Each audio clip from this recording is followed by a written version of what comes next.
বিসমিল্লাহির রহমানির রহিম। আপনারা ইনলাইন রিপোর্টটি যত্ন সহকারে দেখবেন এবং রিপোর্টটি কীভাবে করছি। আপনারা হয়তো অনেকে কন্ট্রোলার রিপোর্টগুলি পারেন না এবং চেষ্টাও করেন না, অনেক সময় করতে চাইলেও আপনারা বোঝেন না। এই ভিডিওটি দেখলে আপনি অবশ্যই কন্ট্রোলার রিপোর্টটি পারবেন। এটা একটা অডিট রিপোর্ট, ইনলাইন রিপোর্ট। এই রিপোর্টটি পুরো গার্মেন্টসে হয়ে থাকে, অডিটরও করে থাকে। আপনারা দেখছেন আমি ফর্মটি খুব সুন্দরভাবে পূরণ করেছি এবং স্টাইলিংগুলি ওকে করছি। ইন্টারফেসিং, লাইলিং, হেম, বটম, মাউথ যা যা প্রসেস আছে এগুলি ঠিক আছে কিনা সেগুলি চেক করছি। পরবর্তীতে আমি 20 পিস বডি চেক করছি 2.5 অ্যাকুয়েলে।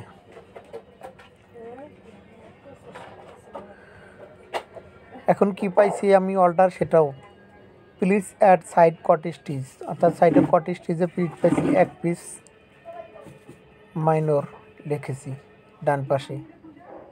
Down stitch at bottom 1 piece major পাইছি। Display of বারটেক,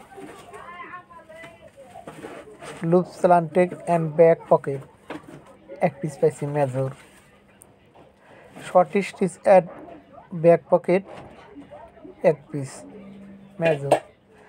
uncut thread at garments, অর্থাৎ সুতা কাটা নেই গার্মেন্টসে 1 পিস পাইছি। এখন আমি লিখেছি নিচে, sir please take care about this problem, অর্থাৎ উপরোক্ত কর্মকর্তাকে অ্যাকশন নেওয়ার জন্য আমি বলছি। অডিটটি ফেল হয়েছে, যেহেতু আমি 20 পিস বডি চেক করে অল্টার পেয়েছি আমি 4 পিস 5 পিস, অর্থাৎ অডিটটি ফেল। কেননা 20 পিস বডি চেক করলে আমি 1 পিসও অর্ডার পাবো না, তাহলে অডিটটি ফেল হতো না। তাই আমি উপরে অ্যাকশন নেওয়ার জন্য রিপোর্টটি করেছি। এই রিপোর্টে কন্ট্রোলার সহকারে, কোয়ালিটি ইনচার্জ সহকারে সবার সিগনেচার আছে এবং তারা লাইনের সমস্ত সমস্যা অ্যাকশন গ্রহণ করবেন, কিভাবে সমস্যাগুলো দূর করা যায়। এই রিপোর্টটি যাবে কোয়ালিটি ম্যানেজারের কাছে, সেখান থেকে কন্ট্রোলারকে জবাবদিহি করতে হবে।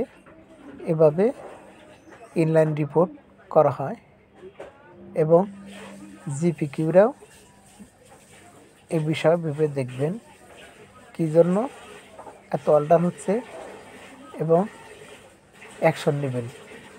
এভাবে ইনলাইন রিপোর্ট ওকে করা হয়। আপনারা অবশ্যই ভিডিওটি মনোযোগ সহকারে দেখবেন এবং ভালো লাগলে অবশ্যই সাবস্ক্রাইব করবেন এবং অন্যান্য ভিডিওগুলো আপনারা দেখে আসবেন। আপনাদের কোয়ালিটিতে কাজ করা সবচেয়ে সহজ হবে, কেননা বিভিন্ন প্রসেসের নাম না জানলে কোয়ালিটি হতে পারবেন না।